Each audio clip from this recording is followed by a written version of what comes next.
Sejak kebelakangan ini, penggunaan vape khususnya pot pakai buang semakin popular dalam kalangan pengguna termasuk pelajar sekolah dan situasi ini mencetuskan kebimbangan.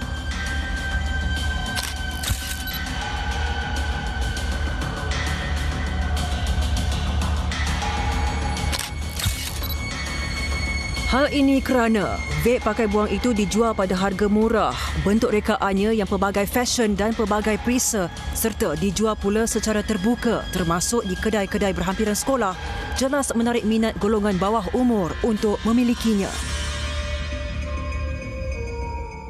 Saya baru mau hisap ni. Ini disposable kan? Ha? Disposable kan? Ha. Mau tengoklah mana yang sedap. Semua sedap lah. Semua sedap. 35 bos. Ha? 35. 35 lah. Lebih mengejutkan, ada pemilik premis mengakui menjual peranti pakai buang itu kepada para remaja tanpa menghiraukan faktor usia mereka. Budak-budak sekolah ada beli tak? Budak-budak sekolah pun ada. Ada apa? Mereka main pakai baju sekolah tak? Budak-budak main pakai baju sekolah tak? T-shirt pun ada.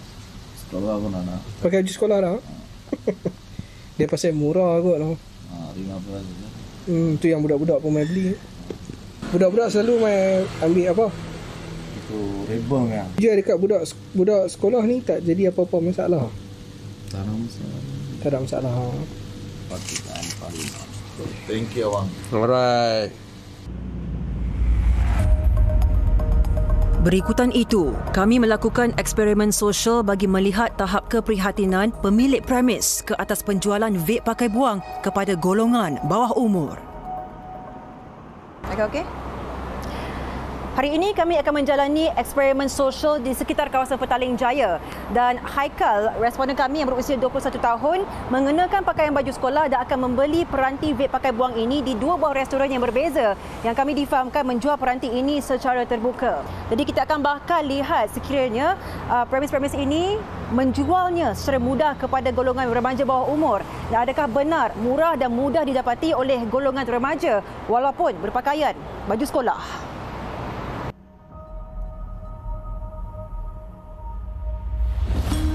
Lokasi pertama, sebuah restoran beroperasi secara 24 jam yang didakwa menjual pelbagai jenis vape pakai buang pada kadar puluhan ringgit. Bang, dispo sini paling banyak puff apa ada? RM10,000 ni. 10,000. Banyak-banyak lah. Ya, banyak-banyak. Oh, berapa itu? Terus beli sampai 5 saya boleh RM40. RM40 boleh. Ada nikotin ke tu? Masih sikit. Ini 30. 30 saja. Ya. Boleh ambil lah yang tu.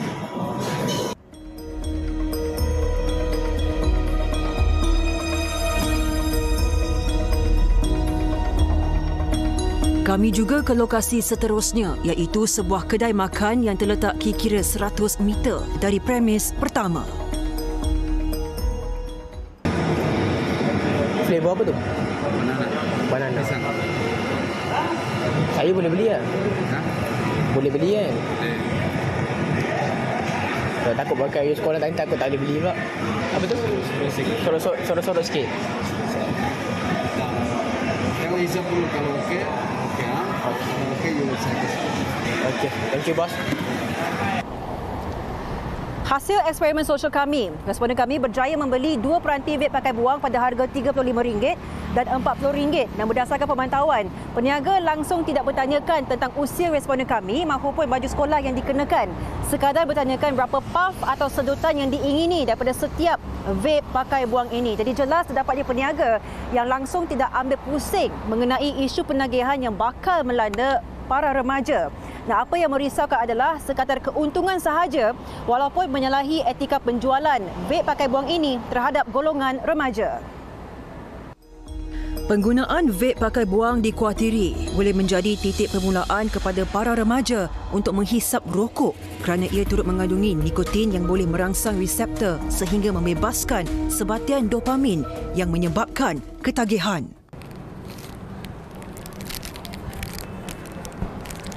Trend peranti vape pakai buang ini boleh mendatangkan ancaman baru kepada masyarakat, termasuk golongan bawah umur, remaja dan juga kanak-kanak.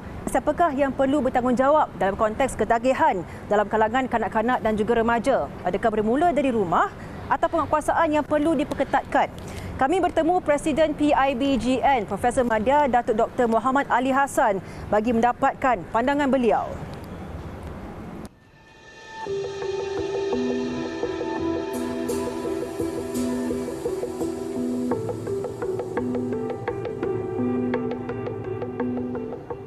Kita agak risau perkara ini berlaku khususnya di persekitaran sekolah. Saya dapati misalnya penjualan vape pakai buang akan terbuka dengan luasnya. Apatah lagi kalau kita lihat berbagai jenis corak, fashion dan mudah diakses. Ini boleh masuk dalam poket, masuk dalam baju masing-masing, dalam beg tentunya, dan ini dapat mengabui ibu bapa dan penjaga di sekolah. Mungkin dikatakannya ini sebagai gula-gula ke sweet dan sebagainya. Mau tidak mau, ini adalah satu budaya yang makin lama menggalakkan perokokan atau merokok. Peranti vape dicadangkan hanya dijual di kedai-kedai eksklusif dan lokasinya pula tidak berhampiran sekolah. Selain itu, pemeriksaan mengejut perlu kerap dilakukan oleh para guru bagi mengekang budaya menghisap vape pakai buang dalam kalangan pelajar. Soalnya kerana apa-apa tindakan tak boleh berseorangan. Mestilah bersama dan semua ambil tindakan. Bagi saya, ini adalah tanggungjawab kita semua. Di sekolah, saya kira perlu adanya pemantauan kepada anak-anak itu dan juga persekitaran sekolah. Nampak jelas mereka kadang-kadang berkongsi barangkali jenis-jenis vape mereka ada fashion untuk menunjuk dan bersaing-saing. Jadi ini tidak sihat.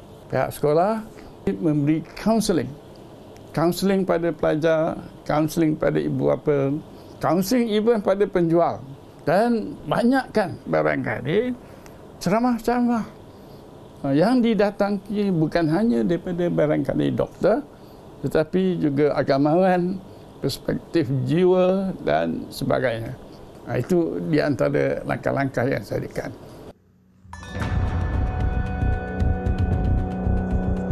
Jabatan Kesihatan Negeri Selangor antara agensi penguatkuasa yang aktif menggerakkan operasi di kawasan larangan merokok dalam usaha memastikan pengguna khususnya generasi muda bebas ketagihan nikotin dan hasil tembakau.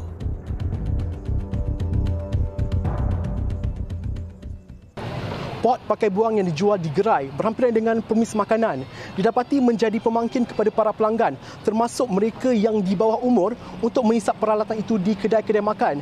Dan sepanjang tahun 2022, sebanyak 361 notis kompaun telah dikeluarkan kepada OBD atau dipanggil orang belum dewasa atas kesalahan menghisap bahan yang mengandungi tembakau dan nikotin di sekitar negeri Selangor.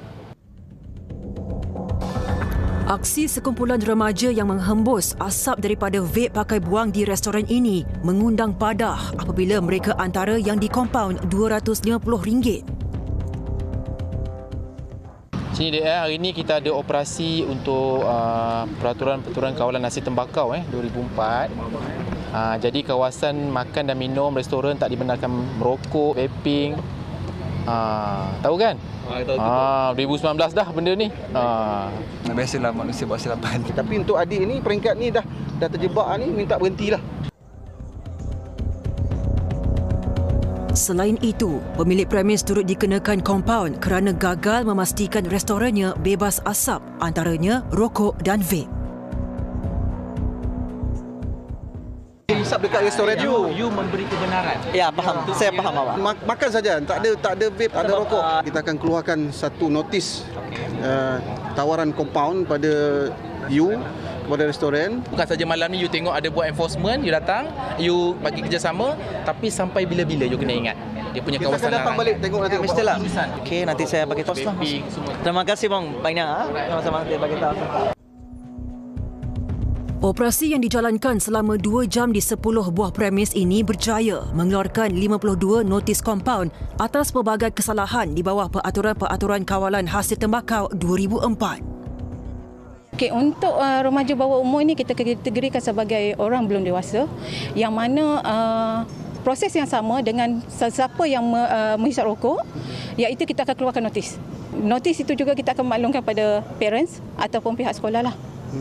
Kebiasaannya. Kalau di bawah orang belum dewasa ini, kompaun yang dikeluarkan hanya RM50. Manakala yang menjual kepada OBD ini adalah RM500. Jadi penguatkuasaan ini kita akan teruskan dari masa ke semasa lah. Justeru, didikan mengenai bahaya vape pakai buang perlu bermula dari rumah dan sekolah bagi mengekang ketagihan nikotin dalam kalangan remaja. Selain itu, sikap tidak bertanggungjawab peniaga menjual vape pakai buang kepada murid sekolah dan golongan bawah umur perlu diambil tindakan.